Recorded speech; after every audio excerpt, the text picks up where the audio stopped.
ನೇತ್ರಾವತಿ ಹೊಳೆಗೆ ಬಂದಿದ್ದೀವಿ, ಸ್ನಾನವನ್ನ ಮಾಡಿದ್ದೀವಿ. ಶ್ರೀ ಕ್ಷೇತ್ರ ಧರ್ಮಸ್ಥಳಕ್ಕೆ ಹೋಗಿ ಧರ್ಮಾದಿಗಳನ್ನು ಕಂಡು ಇಲ್ಲುವ ಆಚಾರ ವಿಚಾರಗಳನ್ನ ಅವರ ಬಾಯಿಂದನೇ ಕೇಳಿ ಈ ಧರ್ಮ ಉಳಿಬೇಕು, ಅಧರ್ಮ ಅಳಿಬೇಕು ಅನ್ನುವಂತ ನಿಟ್ಟಿನಲ್ಲಿ ನೇತ್ರಾವತಿಯ ಸ್ನಾನವನ್ನು ಮಾಡಿ ಇಲ್ಲಿಂದ ಹೋಗ್ತಾ ಇದ್ದೀವಿ. ಇದು ನೇತ್ರಾವತಿ ನದಿ, ಇದು ಪವಿತ್ರವಾದ ನದಿ. ಇಲ್ಲಿ ಯಾರೇ ಬಂದರು ಈ ಜಾಗಕ್ಕೆ ಬಂದು ಸ್ನಾನ ಮಾಡಿ ತಲೆ ಮೇಲೆ ನೀರನ್ನ ಪೋಷಣೆಯನ್ನ ಮಾಡಿ ಇಲ್ಲಿಂದ ಪಾವನವಾಗಿ ಧರ್ಮಸ್ಥಳದ ಶ್ರೀ ಕ್ಷೇತ್ರ ಮಂಜುನಾಥ ಸ್ವಾಮಿಯ ದರ್ಶನವನ್ನು ಮಾಡೋದು ಅದು ಪದ್ಧತಿಯಾಗಿದೆ. ಅದೇ ರೀತಿ ನಾವು ಸಹ ಭಕ್ತರಾಗಿ ಅದನ್ನ ನೆರವೇರಿಸ್ತಾ ಇದ್ದೀವಿ. ನಮಸ್ಕಾರ.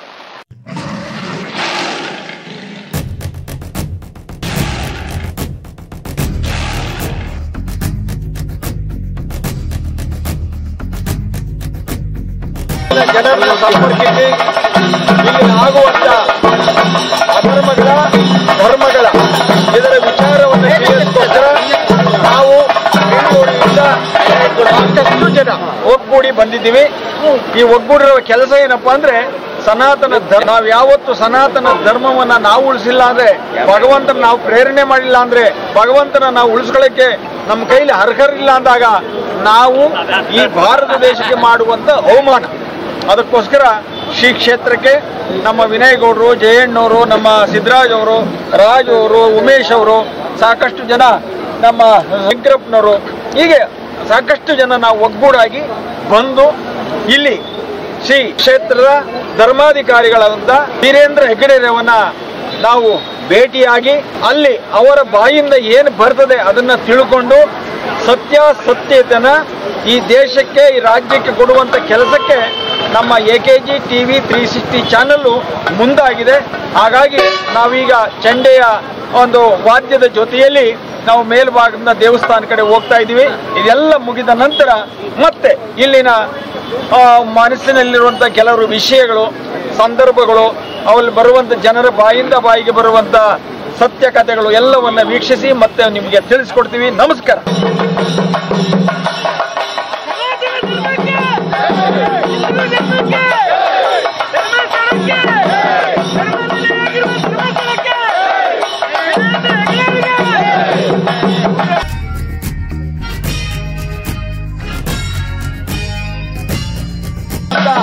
ಅಣ್ಣಪ್ಪ ಸ್ವಾಮಿಗೆ ಪೂಜೆಯನ್ನು ಸಲ್ಲಿಸಿ ಶ್ರೀ ಮಂಜುನಾಥನ ದರ್ಶನಕ್ಕೆ ಹೋಗುವುದು ಪದ್ಧತಿ.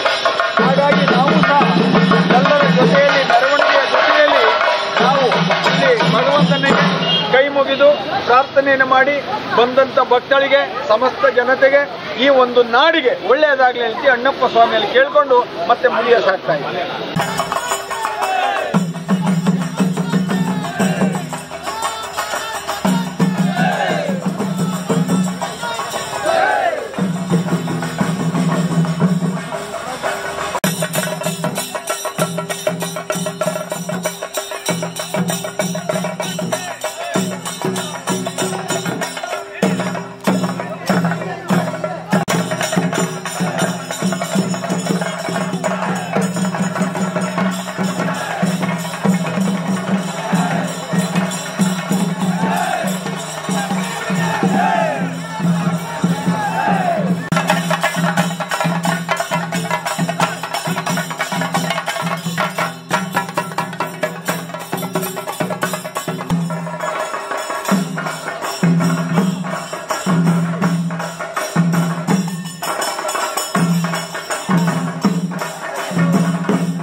ಕೋಟ್ಯಾಂತರ ಜನ ಹೃದಯದಲ್ಲಿ ನೆಲೆಸಿರುವಂಥದ್ದು ಶ್ರೀ ಮಂಜುನಾಥ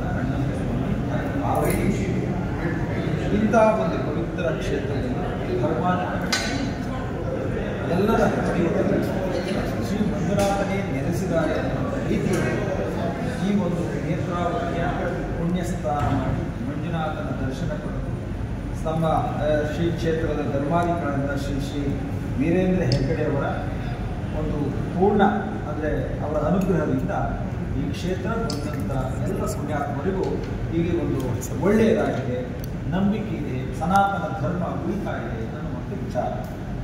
ಎರಡನೇದು, ನಾವೆಲ್ಲರೂ ಮೊದಲು ಇಲ್ಲಿ ರಾಜಕಾರಣಿಗಳು ಯಾರು ಬಂದಿದ್ದರು. ಹಿಂದೂ ಜಾಗೃತಿ ಸೇನೆ, ಭಾರತ್ ಪಾಸ್ಪೋರ್ಟಿಂದ ಒಂದು ಇವೆರಡು ಅಸೋಸಿಯೇಷನ್, ಅದರಲ್ಲಿ ನಾವು ಒಬ್ಬರು ಸೇರಿದ್ದೀವಿ. ಇದಕ್ಕೆ ರಾಜ್ಯಾಧ್ಯಕ್ಷರಾಗಿ ಅನೇಕ ಪುಣ್ಯ ಕಾರ್ಯಗಳಲ್ಲಿ ಸಾಕಷ್ಟು ಧರ್ಮಗಳಲ್ಲಿ ಶ್ರೀರಾಮನ ಭಕ್ತ, ರಾಘವೇಂದ್ರ ಸ್ವಾಮಿಯ ಭಕ್ತ, ರಾಜರಾಜೇಶ್ವರ ನಗರದಲ್ಲಿ ಏನಾದರೂ ಪುಣ್ಯಾತ್ಮ ಅಂದರೆ ಅದು ವಿನಯ್ ಬಹುದು ನನ್ನ ಸೋದರ ಅಂತ ಒಂದು ಸಂತೋಷ ಇದೆ. ಅವರೆಲ್ಲರೂ ಸೇರಿ ನಾವೆಲ್ಲರೂ ಸೇರಿ ನಮ್ಮ ಸ್ನೇಹಿತರಂತ ಸಿದ್ಧರಾಗ ನಾವೆಲ್ಲರೂ ಒಕ್ಕೂಟಾಗಿ ಬಂದ್ವಿ.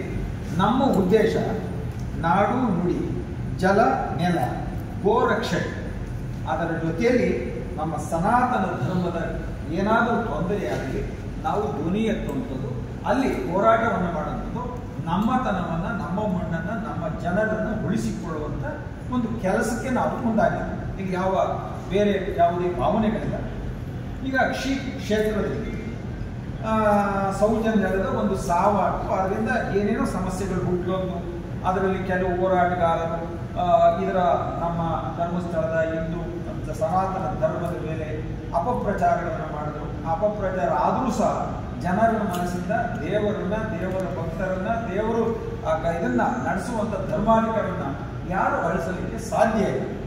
ಹಾಗಾಗಿ ಇವತ್ತು ಸರ್ಕಾರ ಅಂದರೆ SC/ST ಇಲಾಖೆಯಿಂದ ಪೊಲೀಸ್ ಇಲಾಖೆಯಿಂದ ಎನ್ಕ್ವೈರಿಯನ್ನು ಮಾಡ್ತಾರೆ.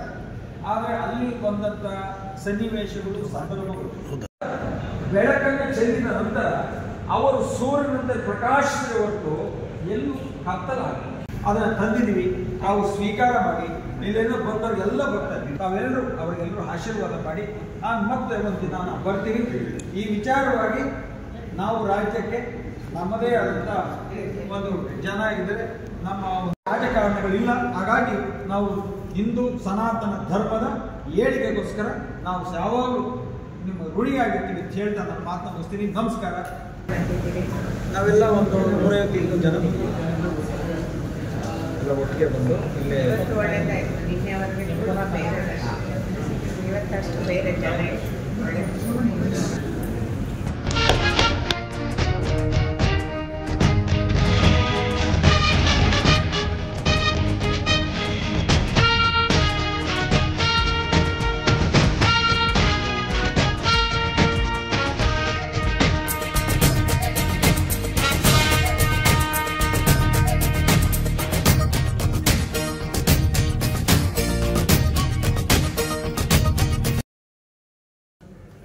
ಪ್ರೀತಿ ಎಷ್ಟಿದೆ ಅಂತ ಹೇಳಿದ್ರೆ ಈ ಹಿಮಾಲಯ ಭಾರತದಲ್ಲಿ ಗೊತ್ತಾಗ ಪ್ರೀತಿ ಮತ್ತು ಗೌರವ ಅಷ್ಟಿದೆ ಕ್ಷೇತ್ರದ ಮೇಲೆ.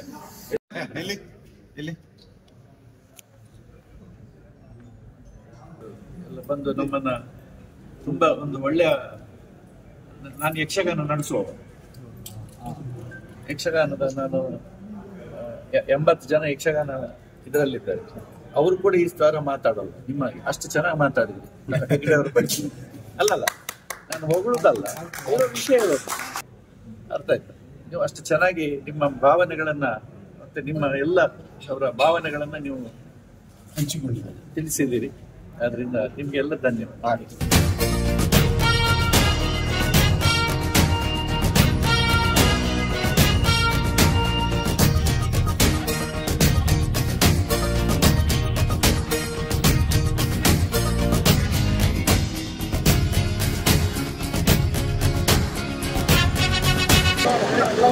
ನಮಸ್ಕಾರ ರಾಜ್ಯದ ಜನತೆಗೆ ಮತ್ತು ದೇಶದ ಜನತೆಗೆ.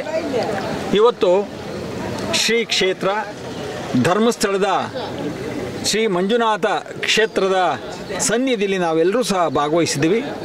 ಈ ಒಂದು ಮಂಜುನಾಥನ ಕ್ಷೇತ್ರ, ಅಣ್ಣಪ್ಪ ಸ್ವಾಮಿಯ ಕ್ಷೇತ್ರ ಅಂದರೆ ಜನರ, ಕೋಟ್ಯಾಂತರ ಜನರ ಮನಸ್ಸನ್ನ, ಪ್ರೀತಿಯನ್ನ, ನಂಬಿಕೆಯನ್ನ ಸದಾಕಾಲ ಉಳಿಸಿಕೊಂಡು ಇತಿಹಾಸವನ್ನ ಧರ್ಮಸ್ಥಳವೆಂದೇ ಪ್ರಜ್ವಲಿತವಾದಂಥ ಹೆಸರನ್ನು ಕೊಟ್ಟಂಥದ್ದು ದಕ್ಷಿಣ ಕನ್ನಡ ಜಿಲ್ಲೆಯಲ್ಲಿರುವಂಥ ಪ್ರಸಿದ್ಧಿ ದೇವಸ್ಥಾನದಲ್ಲಿ ಇದು ಒಂದು. ಇದು ಪ್ರತಿ ದಿವಸ ಕೋಟ್ಯಾಂತರ ಜನ ಬರ್ತಾರೆ. ಬಂದು ಅಣ್ಣಪ್ಪ ಸ್ವಾಮಿಗೆ ಮತ್ತು ಮಂಜುನಾಥ ಸ್ವಾಮಿಗೆ, ಪಾರ್ವತಿ ಮಾತೆಗೆ ಪೂಜೆ ಪುನಸ್ಕಾರಗಳನ್ನು ಸಮರ್ಪಿಸಿ ನಂತರ ಇಲ್ಲಿನ ಧರ್ಮಾಧಿಕಾರಿಗಳಾದಂಥ ಡಾಕ್ಟರ್ ಶ್ರೀ ವೀರೇಂದ್ರ ಹೆಗ್ಗಡೆ ಅವರಿಗೂ ಸಹ ಭೇಟಿಯಾಗಿ ಅವರ ಆಶೀರ್ವಾದವನ್ನು ಪಡೆದು ಲಕ್ಷಾಂತರ ಜನ, ಕೋಟ್ಯಾಂತರ ಜನ ಈ ಜಾಗದಿಂದ ಹೋಗಿದ್ದಾರೆ. ಅವರಿಗೆಲ್ಲರಿಗೂ ಒಳ್ಳೆಯದಾಗಿದೆ. ಈ ಕ್ಷೇತ್ರದ ಮೇಲೆ ನಂಬಿಕೆ ಇದೆ. ಈ ಕ್ಷೇತ್ರ ಅಂದರೆ ಕಷ್ಟಕ್ಕೆ ನಮ್ಮ ಹೋಗಲಾಡಿಸುವಂಥ ಒಂದು ಪುಣ್ಯ ದೇಗುಲ ಅಂಥೇಳಿ ಹಿಂದೂ ಸನಾತನ ಧರ್ಮದ ಪ್ರತಿಯೊಬ್ಬರಲ್ಲಿರುವಂಥ ವಿಚಾರ. ಹಾಗಾಗಿ ನಾವುಗಳು ಈ ಒಂದು ಧರ್ಮಸ್ಥಳದ ವಿಷಯವಾಗಿ ಅನೇಕ ಚರ್ಚೆಗಳಾಗ್ತಾ ಇತ್ತು. ಇದನ್ನು ಎಲ್ಲೋ ಕೂತು ವಿಷಯಗಳನ್ನು ಚರ್ಚೆ ಮಾಡೋದ್ರಿಂದ ಅದು ಉಪಯೋಗ ಇಲ್ಲ ಅಂತ ಹೇಳಿ ನಾವುಗಳು ನಮ್ಮ ಹಿಂದೂ ಜಾಗೃತಿ ಸೇನೆ, ಭಾರತ್ ಟ್ರಾನ್ಸ್ಪೋರ್ಟ್ ಅಸೋಸಿಯೇಷನು ಇದರ ಅಧ್ಯಕ್ಷರಾದ ನನ್ನ ಮಿತ್ರ ಅಂತ ನಮ್ಮ ವಿನಯ್ ಗೌಡರು ನೇತೃತ್ವದಲ್ಲಿ, ಜಯಣ್ಣ ಗೌಡರ ಜೊತೆಯಲ್ಲಿ ಮತ್ತು ಸಿದ್ದರಾಜ್ ಅವರ ಜೊತೆಗೂಡಿ ನಾವೆಲ್ಲರೂ ಈ ಪುಣ್ಯಕ್ಷೇತ್ರಕ್ಕೆ ಬಂದಿದ್ವಿ. ಇದರ ಉದ್ದೇಶ ಏನಪ್ಪ ಅಂದರೆ ನಮ್ಮಲ್ಲಿರೋದು ರಾಜಕಾರಣ ಅಲ್ಲ.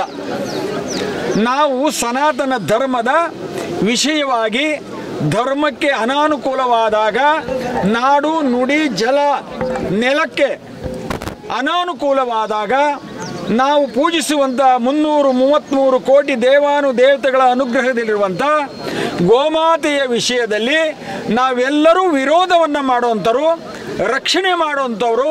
ಈ ವಿಚಾರ ಬಂದಾಗ ಯಾರಿಗೂ ಮಣಿಯುವಂಥ ಪ್ರಶ್ನೆನೇ ಇಲ್ಲ. ಹಾಗಾಗಿ ಈ ಒಂದು ಸತ್ಯದ ಹಾದಿಗೆ ನಾವೆಲ್ಲರೂ ಪೂರಕವಾಗಿ ಒಂದು ಅಣ್ಣ ತಮ್ಮಂದಿರಾಗಿ ನಾವೆಲ್ಲರೂ ಜೊತೆಯಲ್ಲಿ ಬಂದಿದ್ದೀವಿ. ಇವತ್ತು ನಾವೆಲ್ಲರಿಗೂ ಗೊತ್ತಿದೆ, ಸೌಜನ್ಯಳ ಕೇಸಿಂದ ಧರ್ಮಸ್ಥಳಕ್ಕೆ ಕಪ್ಪು ಕವಿದಿದೆ. ಧರ್ಮಸ್ಥಳ ಅಂದರೆ ಧರ್ಮ. ಇವತ್ತು ಆ ಧರ್ಮಕ್ಕೆ ಯಾರು ಅಡ್ಡ ಆತಂಕಗಳನ್ನು ಏನೇ ಮಾಡಿದ್ರೂ ಸಹ ಇದು ಈ ಒಂದು ಸೂರ್ಯನಿಗೆ ಗ್ರಹಣ ಅಂತ ಹೇಳ್ತಾರೆ, ಅಥವಾ ಅಮಾವಾಸ್ಯೆ ಗ್ರಹಣ, ಇಲ್ಲ ಭೀಮಗ್ರಹಣ, ಅನೇಕ ಗ್ರಹಣಗಳು ಬರ್ತವೆ. ಅದು ಬಂದಾಗ ಇರುವುದೆಷ್ಟು ಟೈಮು? ಒಂದು ವರ್ಷದಲ್ಲಿ ಅದೊಂದು ಅರ್ಧ ಗಂಟೆ ಇರ್ತದೆ. ಅರ್ಧ ಗಂಟೆ ಕವಿದಾಗ ಪ್ರಪಂಚ ಕತ್ತಲೆ ಆಗೋಯ್ತು, ಇನ್ನು ಬೆಳಕಾಗಲ್ಲ ಅನ್ನುವಂಥ ನಮ್ಮೆಲ್ಲರ ಆಲೋಚನೆಗಳು ಇದ್ದರೂ ಸಹ, ಆದರೆ ಬೆಳಗ್ಗೆ ಸೂರ್ಯ ಹುಟ್ಟ ನಂತರ ಅದೆಲ್ಲವೂ ಮರೆಯಾಗುತ್ತೆ. ಬೆಳಕು ಈ ಪ್ರಪಂಚದ ಭೂಮಂಡಲಕ್ಕೆ ಬೆಳಕನ್ನು ಕೊಡ್ತಾನೆ ಭಗವಂತ. ಆ ಸೂರ್ಯನ ಪ್ರಕಾಶದಿಂದ ಪ್ರತಿನಿತ್ಯ ಹೇಗೆ ನಡೀತದೋ ಆ ರೀತಿ ನಿರಂತರವಾಗಿ ಆ ಕೆಲಸಗಳು ಆ ಬೆಳಕಿನಲ್ಲಿ ನಾವು ಸಾಕ್ತೀವಿ. ಹಾಗಾಗಿ ಇವಾಗ ಶ್ರೀ ಕ್ಷೇತ್ರದ ಸೌಜನ್ಯಳ ಕೇಸು ಅದು ಆಗಿದೆ, ಅದು ಆಗಿಲ್ಲ, ಅಥವಾ ಆಗಿತ್ತು, ಅದು ಯಾರಿಂದ ಆಗಿದೆ ಗೊತ್ತಿಲ್ಲ. ಅಥವಾ ಈ ಒಂದು ಸನ್ನಿವೇಶವನ್ನು ತಗೊಂಡಾಗ ಯಾರು ತಪ್ಪು ಮಾಡಿದರೆ ಅದು ಭಗವಂತನೇ ಶಿಕ್ಷೆ ಕೊಡ್ತಾನೆ, ನಾವು ಕೊಡಬೇಕಾದಿಲ್ಲ. ಕಾಲನ್ನ ಸಮಯವನ್ನು ತಗೋತದೆ. ಶಿಕ್ಷೆಯನ್ನು ಭಗವಂತ ಮಂಜುನಾಥ ಮತ್ತು ಪಾರ್ವತಿ ಮಾತೆ ಅಣ್ಣಮ್ಮ ಸ್ವಾಮಿನೇ ಅವರಿಗೆ ಶಿಕ್ಷೆಯನ್ನು ಕೊಡ್ತಾರೆ. ಆದರೆ ಇಲ್ಲಿರುವಂಥ ಡಾಕ್ಟರ್ ಧರ್ಮಾಧಿಕಾರಿಗಳಂತ ಶ್ರೀ ವೀರೇಂದ್ರ ಹೆಗ್ಗಡೆಯವರ ಮುಖೇನ ಧರ್ಮಸ್ಥಳಕ್ಕೆ ಅವಮಾನ ಮಾಡ್ತಾ ಇರೋದು, ಸನಾತನ ಧರ್ಮಕ್ಕೆ ಅವಮಾನ ಮಾಡ್ತಾ ಇದ್ದೀರಿ ಅಂತೇಳಿ ನಾವು ಕೂಡ ಭಾವಿಸಿದ್ದೀವಿ. ಯಾರೇ ಆಗಲಿ, ನೀವು ಹಿಂದೂಗಳೇ, ಆದರೆ ನಮ್ಮ ಧರ್ಮವನ್ನು ಒಡೆಯುವಂಥ ಕೆಲಸವನ್ನು ನೀವು ಯಾರೂ ಕೂಡ ಮಾಡಬಾರ್ದು. ಇದನ್ನು ಮಾಡಿದಾಗ ನಮ್ಮಲ್ಲೇ ಕಲಹಗಳು ಪ್ರಾರಂಭವಾಗ್ತವೆ. ನಿಮಗೂ ನೆನಪಿರಲಿ, ಇಂತಹ ಕಲಹದಿಂದ ನಮ್ಮ ಜೊತೆಯಲ್ಲಿರೋರ ಭಾವನೆಗೆ ದೂರವಾದ ಕಾರಣದಿಂದ ಬ್ರಿಟಿಷರು 200 ವರ್ಷಗಳ ಕಾಲ ನಮ್ಮನ್ನು ಆಳಿದ್ದಾರೆ. ಇದು ನಿಮಗೆ ಜ್ಞಾಪನ ಇರಲಿ. ನಮ್ಮ ಧರ್ಮವನ್ನು, ನಮ್ಮ ಜನರನ್ನು, ನಮ್ಮ ನಂಬಿಕೆಯನ್ನು, ನಮ್ಮಲ್ಲಿರುವ ವಿಶ್ವಾಸವನ್ನು, ನಮ್ಮಲ್ಲಿರುವ ಆತ್ಮಸ್ಥೈರ್ಯವನ್ನು ನೀವು ಮಾಧ್ಯಮಗಳ ಮುಖೇನ ಇದನ್ನು ಕೆಡಿಸಲಿಕ್ಕೆ ಹೊರಟಿದ್ರಲ್ಲ, ಇದು ಸರಿಯಿಲ್ಲ ಅನ್ನುವುದೇ ನಮ್ಮೆಲ್ಲರ ಅಭಿಪ್ರಾಯ. ಹಾಗಾಗಿ ಏನೇ ಇರಲಿ, ಅದಕ್ಕೆ ಈಗ SIT ಒಂದು ಕಾನೂನಿನ ದೃಷ್ಟಿಯಲ್ಲಿ ಇವತ್ತೆಲ್ಲವೂ ವಿಚಾರಣೆ ನಡೀತಾ ಇದೆ. ಅದೇನು ನಾವು ತಪ್ಪು ಅಂತ ಹೇಳ್ತಾ ಇಲ್ಲ. ಯಾರು ತಪ್ಪು ಮಾಡಿದರೆ ಅವ್ರಿಗೆ ಶಿಕ್ಷೆ ಆಗಲಿ. ಆದರೆ ಶ್ರೀ ವೀರೇಂದ್ರ ಹೆಗ್ಗಡೆಯವರನ್ನು, ಧರ್ಮಸ್ಥಳದ ಮಂಜುನಾಥೇಶ್ವರನ್ನ, ಅಣ್ಣಪ್ಪ ಸ್ವಾಮಿಯವರನ್ನ, ಅಲ್ಲಿ ಬಂದಂಥ ನಂಬಿಕೆಗೆ ಬರುವಂಥ ಭಕ್ತರಿಗೆ ನೋವು ಮಾಡೋದಿದೆಯಲ್ಲ ಅದು ಸರಿ ಇಲ್ಲ ಅನ್ನೋದು ನಮ್ಮ ಭಾವನೆ. ಹಾಗಾಗಿ ಬಂಧುಗಳೇ, ಈ ಕ್ಷೇತ್ರ ಕೋಟ್ಯಾಂತರ ಜನರ ಹೃದಯದಲ್ಲಿ ನೆಲೆಸಿರುವ ಒಂದು ಮಂಜುನಾಥೇಶ್ವರ ನಮ್ಮ ನಿಮ್ಮೆಲ್ಲರ ಜೊತೆಯಲ್ಲಿರುವಂತಲ್ಲ. ಹಾಗಾಗಿ ಕೋಟ್ಯಾಂತರ ಜನ ಪ್ರತಿದಿನ ಬರ್ತಾರೆ ಅಂದರೆ ಆ ಭಗವಂತನಿಗೆ ಶಕ್ತಿ ಇಲ್ವಾ? ಭಗವಂತನ ಇಟ್ಕೊಂಡೆ ನಾವೆಲ್ಲ ಬದುಕ್ತೀವಿ ಅಂದಾಗ ಆ ಭಗವಂತನಿಗೆ ಕೆಟ್ಟದ್ದು ಒಳ್ಳೆಯದು ಗೊತ್ತಿಲ್ವಾ? ಅವನು ಶಿಕ್ಷೆ ಕೊಡಲಿ, ನೀವು ನಾವು ಕೊಡೋಕ್ಯಾರ್ರಿ? ಇವತ್ತು ಸರ್ಕಾರಗಳು, ಸರ್ಕಾರದ ಇಲಾಖೆಗಳು, ಸಂಬಂಧಪಟ್ಟ ಅಧಿಕಾರಿಗಳು ಇಲ್ಲಿವರೆಗೂ ಸರಿ ಮಾಡಿದಂಥ ತಪ್ಪುಗಳನ್ನು ಇವತ್ತು ಶ್ರೀ ಕ್ಷೇತ್ರಕ್ಕೆ ಯಾಕೆ ಹೊರಿಸ್ತೀರಿ?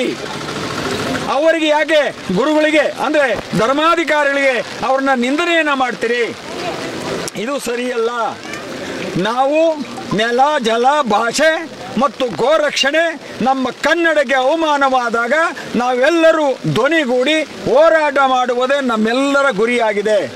ಹಾಗಾಗಿ ಇದೇನೇ ಪ್ರಚಾರಗಳನ್ನು ಮಾಡಿದ್ರು ಇದನ್ನು ಹೊರತುಪಡಿಸಿ ನೀವು ಯಾರು ಅವರು ಮಾಡಿದರೆ ಅದು ಕಾನೂನಿಗೆ ಒಳಪಡಿಸಿ, ಆ ಕಾನೂನಿಗೆ ನೀವು ಬೆಂಬಲ ವ್ಯಕ್ತಪಡಿಸಿ, ನೀವು ಏನಾದರೂ ಒಂದು ಸಭೆ ಹೋರಾಟಗಳನ್ನು ಮಾಡಬೇಕಾದ್ರೆ ಇದಕ್ಕೆ ಹೋರಾಟ ಮಾಡಿದ ಇಲಾಖೆಗಳಿದೆಯಲ್ಲ, ಇದಕ್ಕೆ ಸಂಬಂಧ ಇಲಾಖೆಗಳು ತಪ್ಪು ನೆಪ್ಪುಗಳನ್ನು ತಿದ್ದುವಂಥ ಕಾನೂನುಗಳು ಇದೆಯಲ್ಲ, ಅವರ ಮುಂದೆ ಹೋರಾಟವನ್ನು ಮಾಡಿ, ಅವರಿಗೆ ಸತ್ಯವನ್ನು ತಿಳಿಸಿ, ಯಾರು ಮಾಡಿದರೆ ಅವರ ಗುರುತನ್ನು ತಿಳಿಸಿ. ಇವಾಗ ಹೋಗಿರಲ್ಲ, SIT ವಿಚಾರದಲ್ಲಿ ಹೋಗಿರಲ್ಲ, ಇವತ್ತೊಂದು ಹೇಳಿಕೆ, ನಾಳೆಗೆ ಒಂದು ಹೇಳಿಕೆ, ನಾಡ್ದೊಂದು ಹೇಳಿಕೆ, ಇವತ್ತು ಜನರಲ್ಲಿರುವಂಥ ನಂಬಿಕೆನೂ ಸಾಯಿಸಿದ್ರಿ. ನೀವು ಹೋಗಿ ಹೇಳಿಕೆ ಕೊಟ್ಟರಂಥ ನಿಮ್ಮ ವಂಚನೆ, ನೀವು ಅದನ್ನು ಅನ್ಯಾಯವನ್ನು ನೀವೇ ಮಾಡ್ಕೊಂಡಿದ್ರಿ. ಇದರಿಂದ ನಿಮಗೆ ಸಿಕ್ಕ ಫಲ ಏನು? ಇವತ್ತು ಕೋಟ್ಯಾಂತರ ಜನ ಬಂದು ಅನ್ನ ತಿಂದು ಮಂಜುನಾಥನ ಆಶೀರ್ವಾದ ಪಡೆದು ಭಾಗ್ಯ ಪಡೆದು ಧರ್ಮದಿಂದ ಅವ್ರ ಮನೆಗೆ ಹೋಗಿ ಸೇರಿ ಮಕ್ಕಳಿಗೆ ಅವರ ಹೆಸರನ್ನ ಇಟ್ಟು ಪೂಜೆಯನ್ನು ಮಾಡುವಂಥ ದೇವರ ಮೇಲೆ ನೀವು ಅಪಪ್ರಚಾರ ಮಾಡ್ತೀರಿ ಅಂದರೆ ಇದು ಯಾವ ನ್ಯಾಯ ಸ್ವಾಮಿ? ಹಾಗಾಗಿ ನಿಮ್ಮ ಕಾನೂನಿನ ದೃಷ್ಟಿಯಲ್ಲಿ ತಪ್ಪಿತಸ್ಥರಿಗೆ ಶಿಕ್ಷೆ ಆಗಬೇಕು, ಅದಕ್ಕೆ ನಾವು ನಿಮ್ಮ ಜೊತೆ ಇರ್ತೀವಿ, ಅದರಲ್ಲಿ ನಮ್ದು ಯಾವುದೇ ಅಪೇಕ್ಷಣೆ ಇಲ್ಲ. ಆದರೆ ಧರ್ಮಾಧಿಕಾರಿಗಳನ್ನು, ಧರ್ಮಸ್ಥಳದ ಮಂಜುನಾಥನನ್ನು ಹೊರಗಡೆ ಬಿಡಿ. ಇಲ್ಲಿ ಬರುವಂಥ ಭಕ್ತರಿಗೆ ಕಾಸು ಕೊಟ್ಟು ಯಾರೂ ಬರ್ತಾ ಇಲ್ಲ.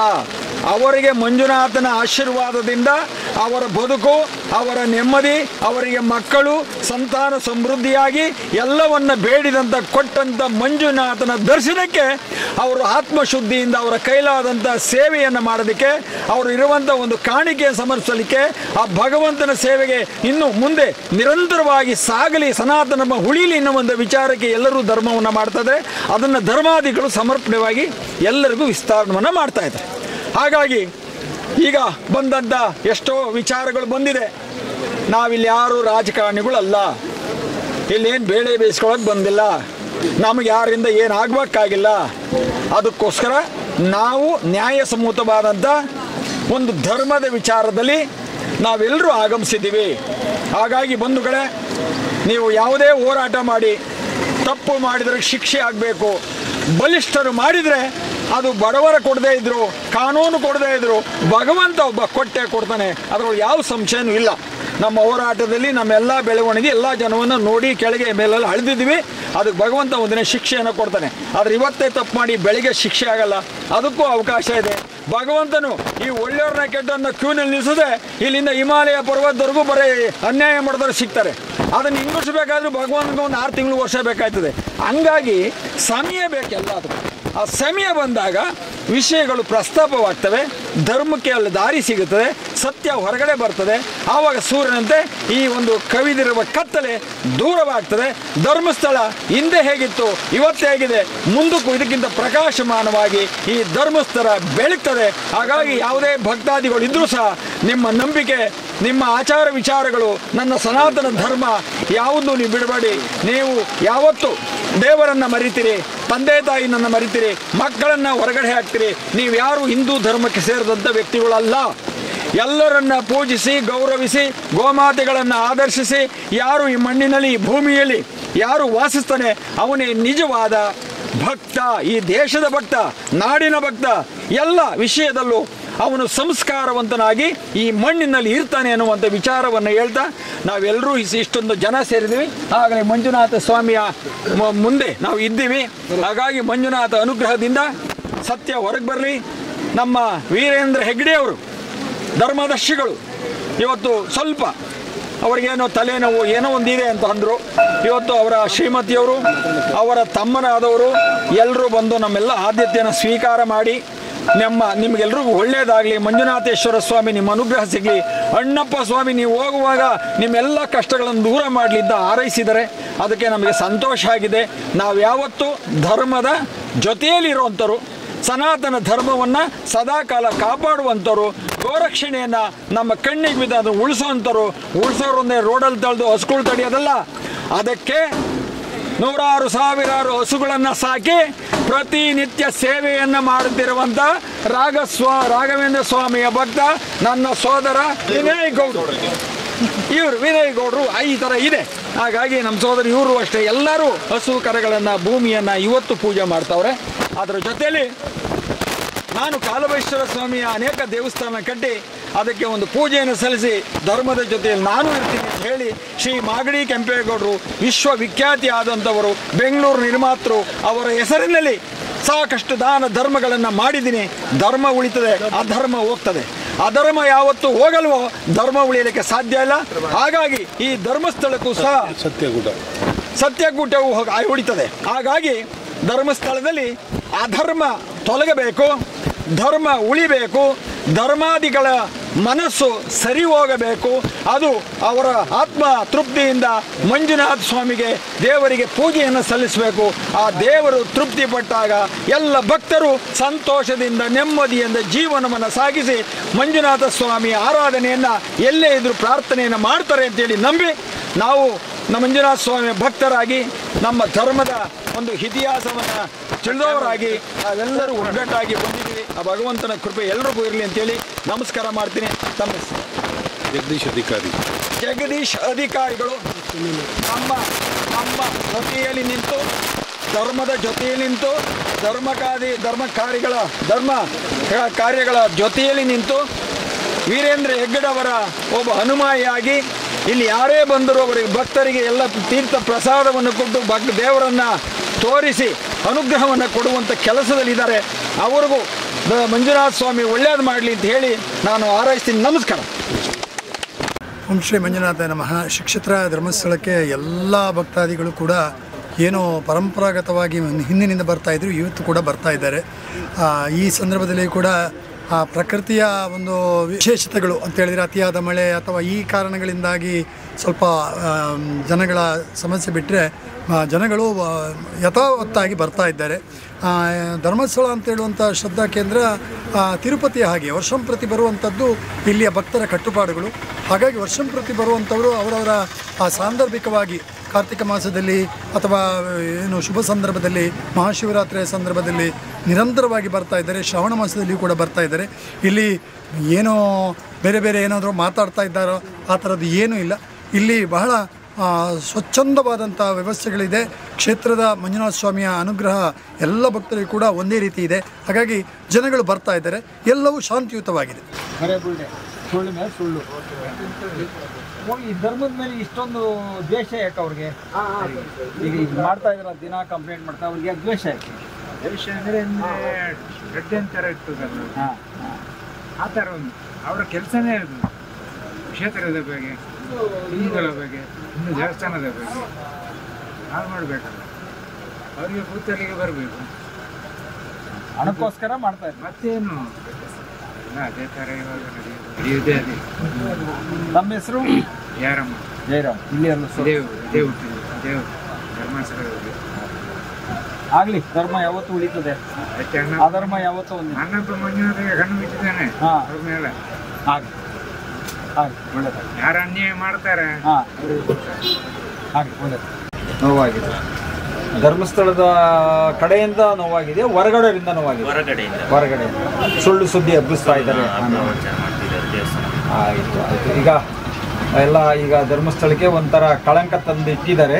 ಅದು ದೂರ ಆಗ್ಬೇಕು ಅಲ್ವಾ? ನಿಮ್ಮ ಅಭಿಲಾಷೆ ಏನು? ದೂರ ಆಗ್ಬೇಕು ಅಷ್ಟೇ. ಅಪಚಾರ ಆಗ್ತಂತು ದೇವಸ್ಥಾನದ ಮೇಲೆ ಏನೇನೋ ಹೇಳ್ತಿದ್ದಾರೆ. ಆಗ್ಲಪ್ಪ. Thank you.